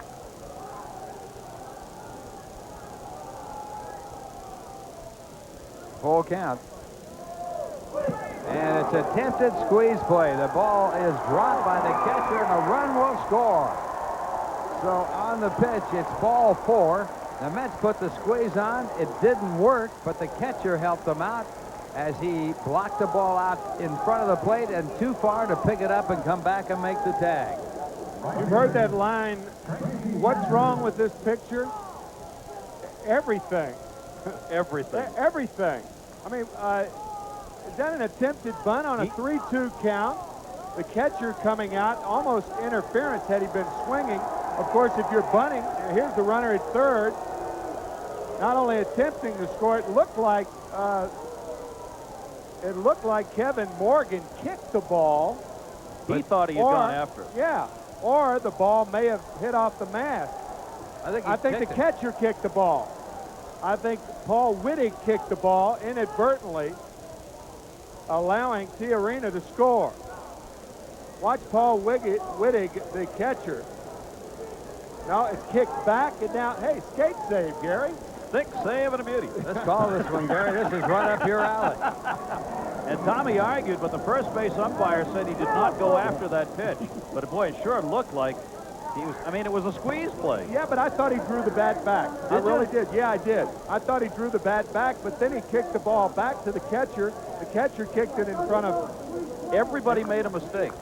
Now Tommy's saying that. He's saying it was a squeeze play. Yeah, he had to go after the ball. Well, you have a very good point. He made a mistake by not going after it and ends up on first with a walk. You are bad. And that pitch, a ball in the count, 1 ball and no strikes. The batter, Tracy Saunders. Let's take one more look at it and see if Kevin Morgan went around. I guess you don't go around. You bunt at a ball. You don't go around. Did he bunt at this ball? No, I don't think so. I don't think so. But now the ball, his left foot kicks it back to the catcher. Wittig kicks it back to the pitcher, and Tiarina scores. That's a bizarre play. If we look at that again, I guarantee you he bunted at the ball after it had gone by because he realized he'd made a mistake. Watch this. He's got to bunt at it. Watch this. He knows it's the ball. He's not going to bunt at it. Now he says, oh, my God, yes, see that? Yeah, but that's he not pushes. yeah, no, but that's I know not it's not. But he forgot. He forgot it was a squeeze play and went after the ball when it was already back at the catcher. Now, the only thing the batter has to do is he's got to put the bat in play. He's got to hit the ball. He's got to bunt at it. And he forgot. But he saw it was low out of the strike zone. He's still trying to figure, well, I'm not supposed to bunt it unless it's a strike. No. But it's ball 4, so now I'll bunt bunt late. That's right, later. We got to put that one in the book. They haven't put another error up on the board I here. think that'll go as a pass ball. Pass ball. Or wild pitch. That'd be a wild pitch. Yeah, wild pitch, I guess, Yeah. is the proper call. And So that's how the run that scores. was weird. That was weird, wasn't it? In the meantime, the runner on second went to third Yeah. as he was watching that bizarre play. Everybody got involved in that one, including Tom Lasorda. 2 balls, 1 strike to count, and the throw to first base.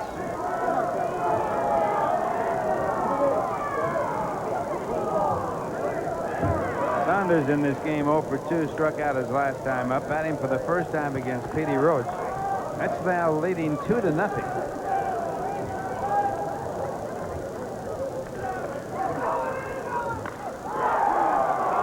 Fly ball to center field. Tagged up at third is Thornton, and he is coming in from third to score. The runner at first base did not tag up, and the throw cut off by the first baseman. So the Mets get another run on the sac fly. Saunders gets the RBI, and they lead by a score of 3-0. Lou Thornton switching legs. Really bizarre. You know, that 3-2 squeeze again, I mean, think about why it would be put on. If you're trying to pitch around a batter with first base open, why would you put the squeeze on? Because the pitcher and a catcher are thinking, well, I'll go out of the strike zone to try to get this hitter out. So if you do bunt the ball, you're going to have to bunt a ball. Weird play. Yeah. Weird play all the way around. And the runner, Twilight Zone stuff. and the runner had stopped halfway down the line. If the catcher had stayed back and let the pitcher field the ball, they would have at least had a rundown, because Thornton was Tiarena was on his way back to third base when the catcher kicked that out towards the mound and then went after it. You know what's amazing to me is that the batter even got the squeeze play signed, because you don't look for a squeeze in that. That's exactly what I mean. I mean, you know, you got first base open, 3-2. You're going to get a ball out of the strike zone probably. Young hitter, you try to get him to go after it. Afford the luxury of putting him on base. So if he does bunt the ball, it's going to be bunted. It's going to have to bunt a ball, not a strike. That's their little cricket bunt, and that thing was on 1 bounce. Whitehurst the batter and a big swing, and that will do it. So that ends the inning. The Mets get 2 runs, and at the end of 6, the Mets lead it by a score of 3-0. Now here's a word from Aruba Tourism. The 7th inning, and after that bizarre play, could you call it bizarre? I think we could.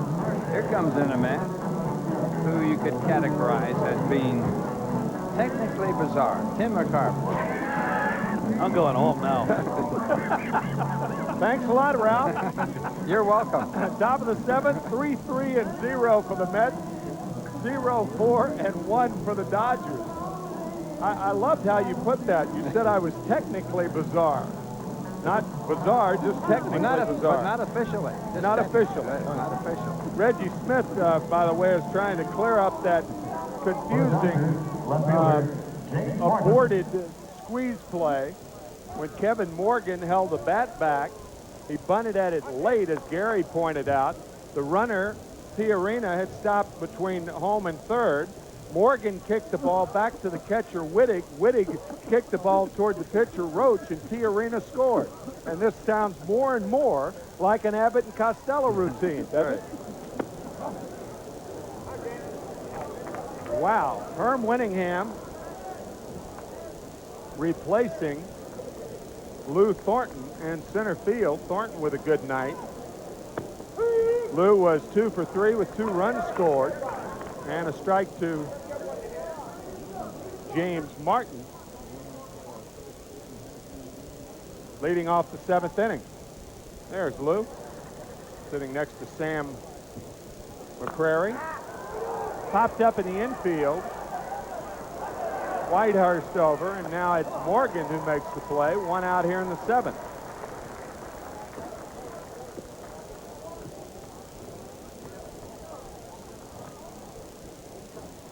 Reggie Smith. Looking at Reggie down here, we talked about Frank Howard and some shots that he had. Reggie Smith, a rookie with the Boston Red Sox back in 1967, a team that came from 9th place in '66 to win the American League pennant on the last day of the season. Jim Lonborg, the Cy Young Award winner. And Reggie went on to have a terrific career and is now the hitting instructor for the Dodgers. As Tito Landrum takes the curveball from Tony Sarno, strike one, 0-1 to Landrum. Outside, ball one, 1-1. I always thought Reggie played Fenway's center field about as well as anybody I've ever seen. He had a cannon when he was young. Man. Could he throw? And he could run. Run and throw, had all the tools. That well in Fenway is one of the toughest areas, I think, for an outfielder to play because of all the angles, and it's very deep. And he used to make some catches out there that were incredible. 2 balls and a strike to Landrum. 3-0 Mets. Handled that bat pretty well, too, from both sides.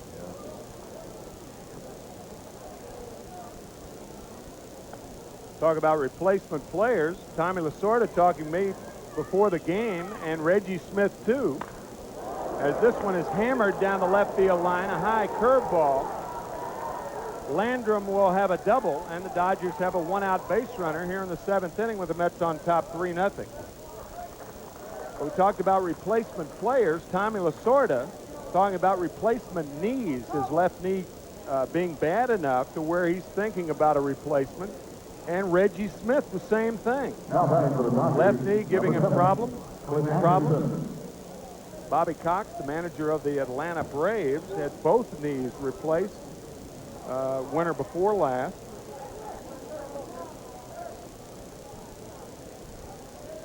Ron Maurer, the shortstop, is the batter. Make that Cliff Anderson, who is in there for Maurer. And he takes outside, ball one.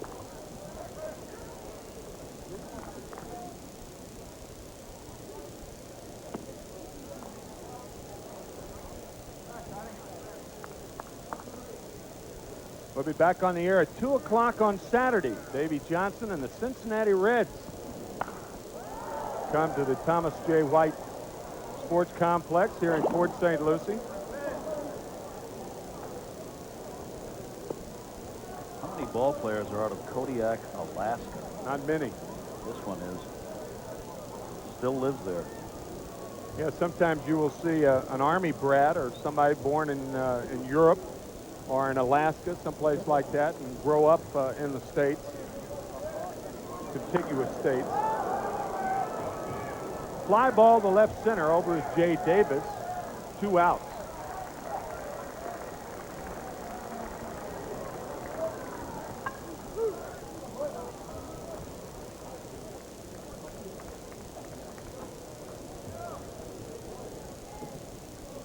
Now batting for the Dodgers, number 10, Chris Butterfield.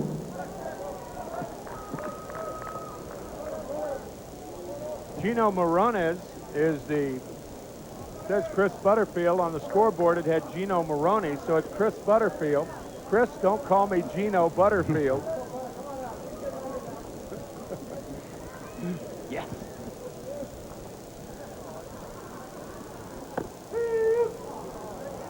Spring training's great for an announcer.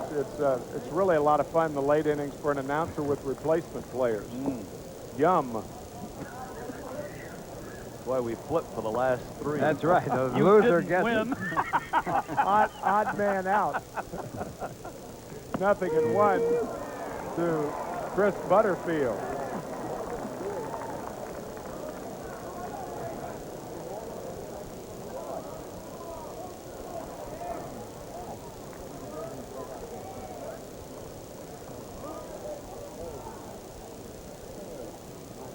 Actually, Charlotte, the AA affiliate of the Dodgers last year. Chris signing with the Dodgers in 1989 from Modesto, California. Originally signed by the Mets in '89. Played here at St. Lucie 2 years, Binghamton 2 years. Good breaking ball gets him. And strong Mets pitching tonight. 3-0 New York after 6½, 7th inning stretch after this from Pontiac.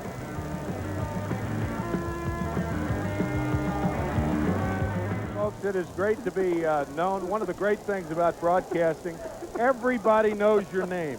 I mean, it's just wonderful. There it is. Mr. Kinner, Mr. McCorney. Well, it could have been McCorney. Nobody ever spells my name right. You got yours spelled. Hello, Probably a sweetheart. relative of yours. I'll tell you that. You know, it's just wonderful. One of the great perks of being an announcer is everybody knows how to spell your name, right, Ralph? It's my young daughter. It's like Cheers. Everybody knows your name. Well, 3 cheers for the Mets. They lead 3-0 here in the bottom of the 7th. Petey Roach in relief of Tom McCarthy. A bizarre 6th inning occurred right before my introduction by Ralph Kiner at the top of the 7th. Long to be remembered. Bizarre. Yes, that's the right. inning. The inning. Ladies and gentlemen, these events changes for the Dodgers now at shortstop, number 7, Cliff Anderson. And catching, number 60. Cliff Anderson is the new shortstop, and Kevin Zahner is the new catcher for the Dodgers. And there's Cliff Anderson, who is in for Ron Mauer. 3-0 New York. Mets with only 3 hits. Dodgers with 5. Mets scoring 1 in the first, 2 in the 6th.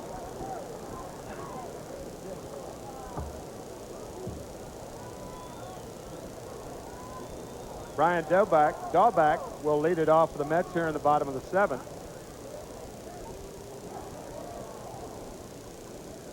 Brian 0 for 2 on the evening.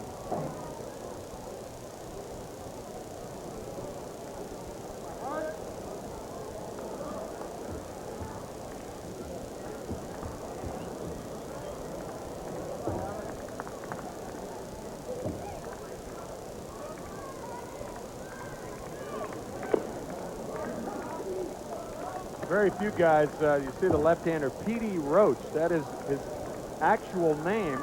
There are very few players in big league history named Petey. You find a lot of Petes, but very few Peteys. 1-1 now to Baubach. Bizarre.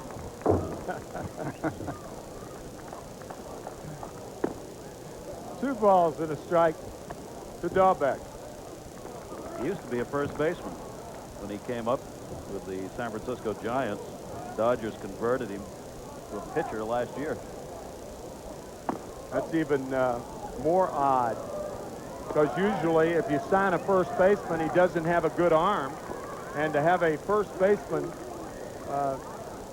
switch to a pitcher is very, very unusual. You see some outfielders or a third baseman, occasionally a catcher. Whoa. This one hit deep to right field, way back, gone. Home run, 4-0 New York, only the 2nd home run of the spring for the Mets. He got all of that, baby.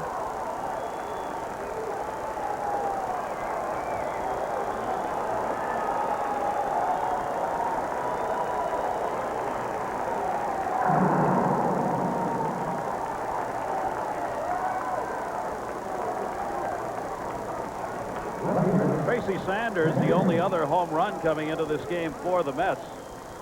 That was a towering shot off the left-hander by Baubach. You could tell by the hang time that it had. Pretty good swing right here as he gets the fastball, puts everything behind it. Long gone. 1-1 to Jay Davis. 4-0 New York on top. These leads have been few and far between for the Mets replacement players this spring. Ball and 2 strikes now to Davis.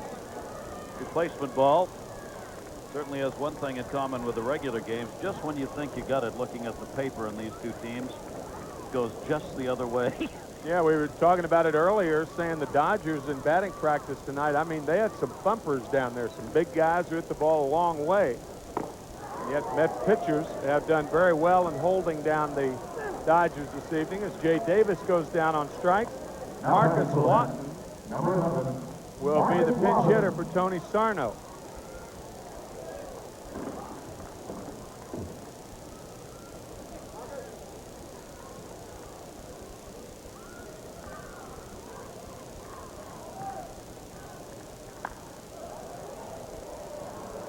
Fouled off, out of play, 0-1 now to Lawton.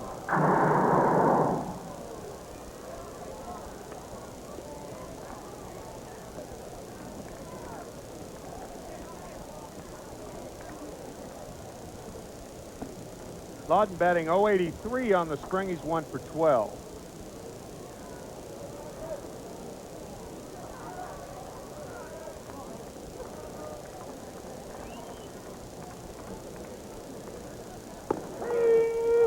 Wasn't it Albert Bell last year who had 9 home runs in spring training? I believe that's right. I mean, here the Mets, to put things in perspective, I mean, here the Mets have 2 and 1 guy with the Cleveland Indians, Albert Bell. I believe that's right. As Lawton goes down on strike, second strikeout, make that the 3rd strikeout for Roach, and that'll bring up Greg Graham, the second baseman.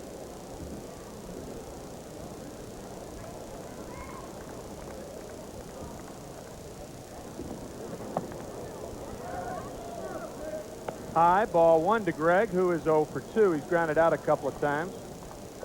Once to short, once to second.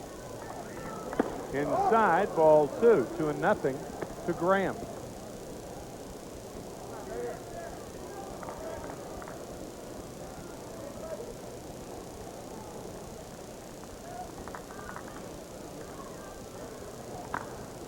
Fly ball, right field, easy play for Landrum, and he makes the catch, but the Mets score another one, lead it 4-0 after 7, and we'll return right after this message. Ladies and gentlemen, if you'll open your Mets Quality Yearbook to page 42, you have the Mets lucky stamp on the North Famous Place for Live data. One game, a special benefits applying. Pre-game party options are available. The number to call is 718-507-TIXX during regular business hours. Craig Bullock is the 4th Mets pitcher of the night. He's facing Vernon Spearman, who is pinch hitting for the pitcher, Petey Roach. And the count, no balls and 2 strikes to Vernon Spearman, and the numbers on Craig Bullock. Only 1 inning of work this year. Craig was added to the roster tonight, and he hits Spearman right in the hip. So Spearman leads off the top of the 8th inning, being hit by a fastball from Bullock in the buttock. I love it. Take a look at the buttock shot. You got to get hit. That's the place to get The only one. You got that right. Leadoff batter, Chris Latham, who is 3 for 3 on the night.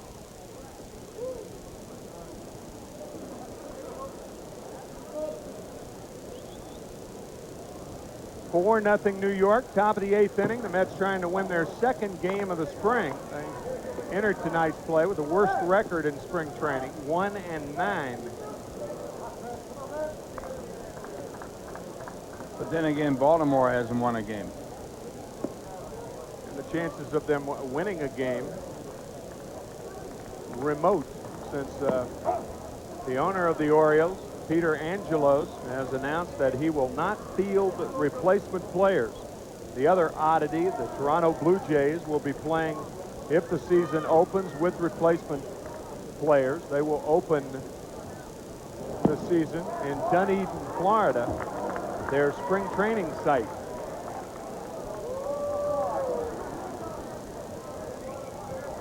So what happens to the Orioles? Does the American League take over the Baltimore Orioles? Well, think of the legal ramifications of that deal if that happens. He says he'll fight it if they. Yeah, he did. Yeah.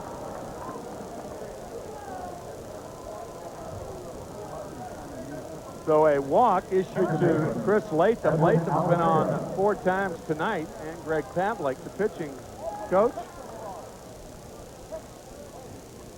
It's interesting in terminology in baseball. You know, you have a hitting instructor, but a pitching coach. You don't have a pitching instructor. Why? I wonder where that came from. I think a major league coach coaches more than he instructs. I think a hitting coach has, or a hitting instructor has more instructions to give a hitter than a pitching coach does to a pitcher. Just a thought. Ralph said it was bizarre. I'm trying to prove it. You're filling the role. 1 ball and no strike to Edwin Alicea. Because Ralph wouldn't buy any of that because he doesn't think you can teach anyone to hit. That's exactly right. So there. So how can you be a hitting instructor if you can't instruct? McCarthy. Oh, McCarthy. It's 1-1 now to Alicea. Well, I agree with that. I think certain hitters are born. I think you can hone your skill. Refine, define, refine. It's an art that I feel you have to learn playing baseball as a young person to be a good hitter. I think it's ingrained.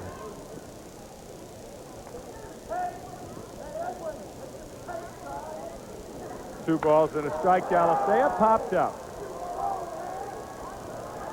Shallow center field. And 1 out. Now that's why Gary referred to me as Craven or McCarthy or whatever it is he's referred to me as. We have, it's because of that sign. We were talking about it earlier. Mr. Kenner and McCarthy and Gary Thorne. Well, that's their first banner of the spring. That's right. I guess that's kind of typifies. Well, replacement banner. We're going. It's right. spring training. It's spring training. Anybody can make a few mistakes in spring training. That's right. That's what we're here for, right? Make mistakes. 0-1 to Jay Kirkpatrick, the first baseman, with 2 on and 1 out here in the 8th inning. 4-0 New York.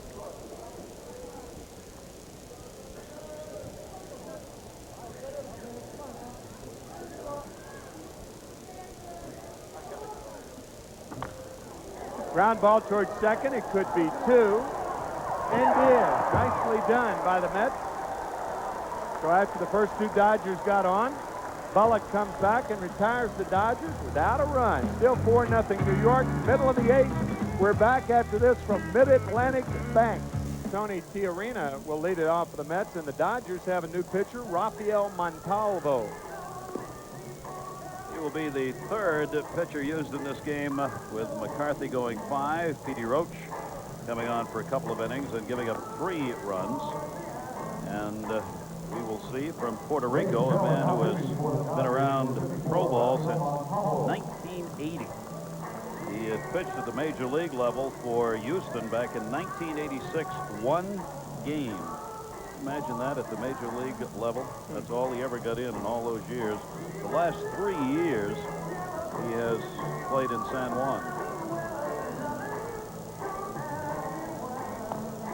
Villanova, did you pick him to go to the Final Four? No, I did not. 3 schools from the Philadelphia area, as a matter of fact, made it. Drexel, University of Pennsylvania, and Villanova. That's a peaceful scene, isn't it?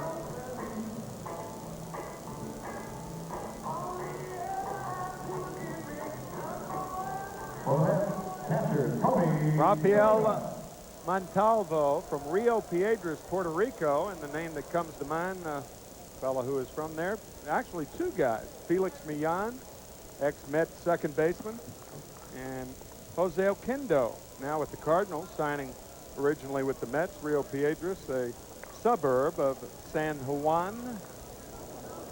4-0 New York, bottom of the 8th inning. Low with the slider, ball 1, 1-0.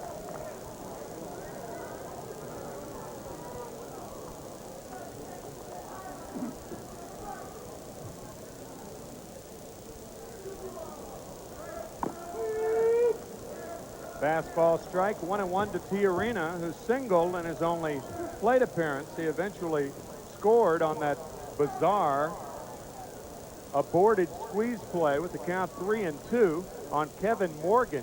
Tiarina on third and Lou Thornton on second. Fouls it off, does Tony.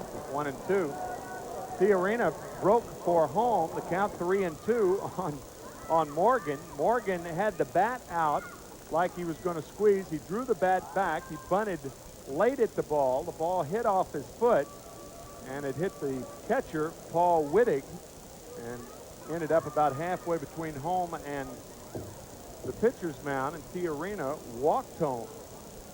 Mets scored 2 in that inning. They lead it 4-0.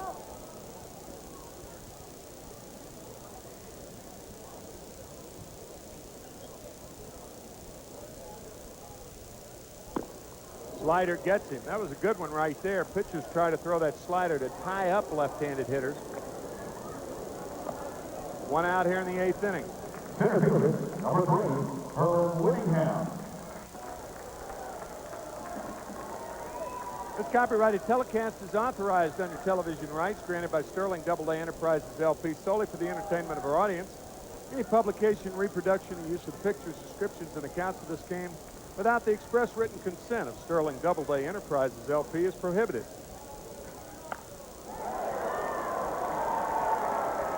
And Herm Winningham is first at bat on the first pitch. Lines 1 to left for a base hit. Herm's a defensive replacement for Lou Thornton in the 7th inning. By the way, any commercial or other use of the program, such as by charging admission for its showing, likewise prohibited.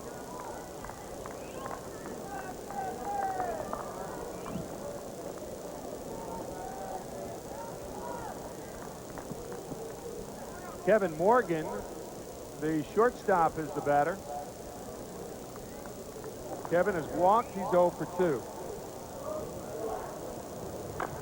Tap toward third. Busch will go to first base. You may remember back in the first inning, Mike Busch, on a close play at second base, overthrew Edwin Alisayan. That led to the first run of the ball game. So Mike taking the sure out this time. There are 2 outs, and Tracy Sanders, the batter. Timmy, want to make sure we say hello to Ed Rosenthal. He's the father of Mets pitcher Wayne Rosenthal, recovering at Kings Highway Hospital in Brooklyn, and is watching the ball game tonight. And his son wanted to pass along best wishes to him. Very nice. So Ed Rosenthal, get well.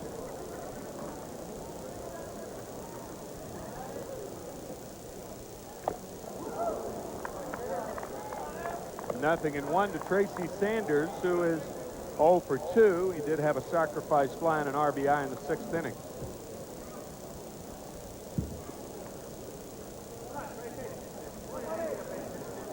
Davey Johnson and the Cincinnati Reds come here on Saturday. We'll be on the air at 2 o'clock New York time. We have a couple of games for you this weekend. Saturday here at Port St. Lucie against the Reds, and Sunday, game time 1:10. We're on the air at 1 o'clock from Vero Beach, one of the rare road games that are televised, that will be televised in spring training.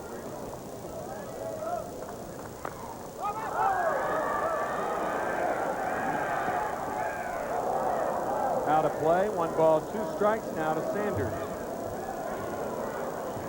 Kevin Zahner giving chase. 4 catchers are being carried by the Dodgers for these spring games. A-ball players. He was at Vero Beach last season, hit .260 out of Rockville, Connecticut, where he still makes his home. Tommy's dividing time up amongst the 4.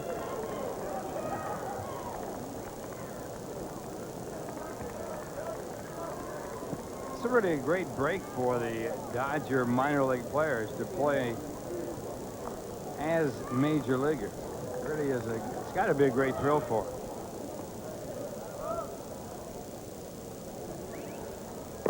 Even under these circumstances? I think so. You know, it's anytime, the first time you put on a Cardinal uniform and played in Cardinal spring training games. Yeah, but I mean, you know, it's different. It was replacement ball. You know, I mean, this is then it different. wasn't replacement ball. But that Dodger tradition is such a strong element, just like the Cardinals had a tremendous tradition. Popped up left side. Busch under it. He makes the catch. Speaking of the Cardinals, what a way to end this inning. We'll be back right after this from Budweiser. We know how to take care of our sponsors. Mike Busch made the last out, or actually caught the last out of the bottom of the 8th. He leads it off here in the 9th inning, and a Budweiser ad sandwiched in between. For the Dodgers, 4-0 Mets, top of the 9th. Mike Busch. It's been a pretty good ball game tonight. Mets have played extremely well. Remember, they're going against the Dodger team that was hitting .297 as a team coming into this game, and they've shut them out on 5 hits. I think the key play in the game was way back in the first with a runner on first and no one out. That hit and run play put on by Tommy Lasorda, and the Mets turned it into a double play. That right there shut him down. Craig Bullock's second pitch is outside. 2 balls and no strikes to Mike Busch.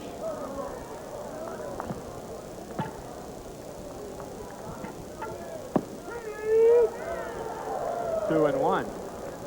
It's a rarity that you see too much anymore. A young hitter taking a 2-0 count when you're down by more than 1 run in the late innings. Of course, you don't want it to be a habit. It's 2-2 now to Busch. You don't want to take 3 of them. No. That's not the proper thinking. But it is a way to play baseball. When you're down in the 9th inning, you got to figure out a way to get on base. But Busch down on strike. Looked like a splitter from Bullock. First strikeout for Craig, and bring up James Martin. James Martin. Pitching very strong. The Mets' 8th strikeout in this game, and it was a split finger fastball. And ball was out of the strike zone. Bullock's only 23 years old, has been in the Mets minor league camp, and as Timmy mentioned, wasn't even on the roster for this game tonight. He was added late, coming over from the minor league camp to pitch out of Houston, Texas, and played here at Port St. Lucie last season, where he ended up in 41 games.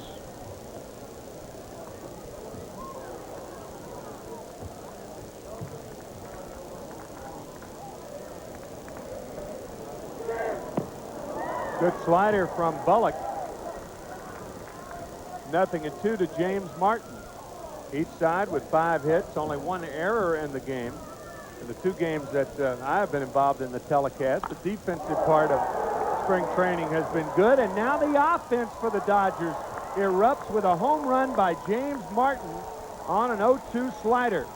So the Dodgers are on the board. It's now 4-1 New York.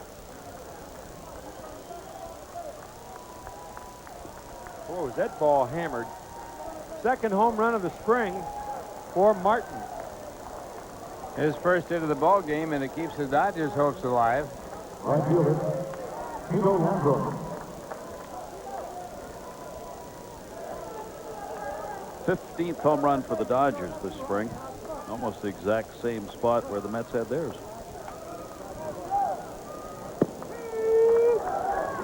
That was that home run by Brian Baubach back in the 7th inning. No doubt about this one being out of the ballpark. Ground ball is short. Morgan throws out a Landrum. 2 outs here in the 9th inning with the Mets up by 3. And that'll bring up the shortstop, Cliff Anderson.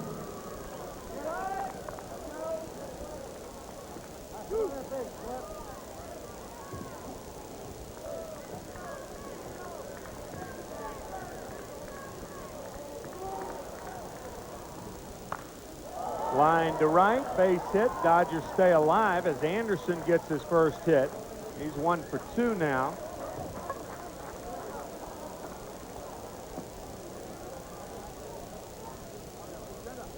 Zahner was scheduled to bat. We'll see if Tommy Lasorda employs a pinch hitter.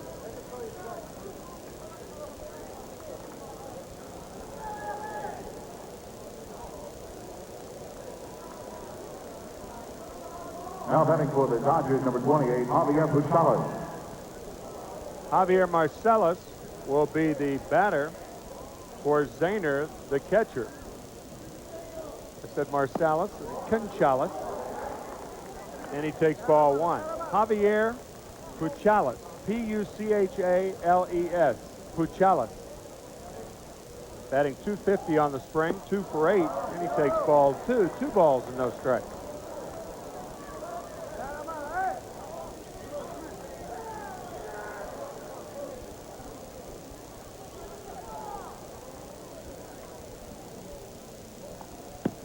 There's taking with the theory that a 2-run homer only makes it 4-3. So this is a situation, not only that a walk's as good as a hit, but a walk, it technically is as good as a home run.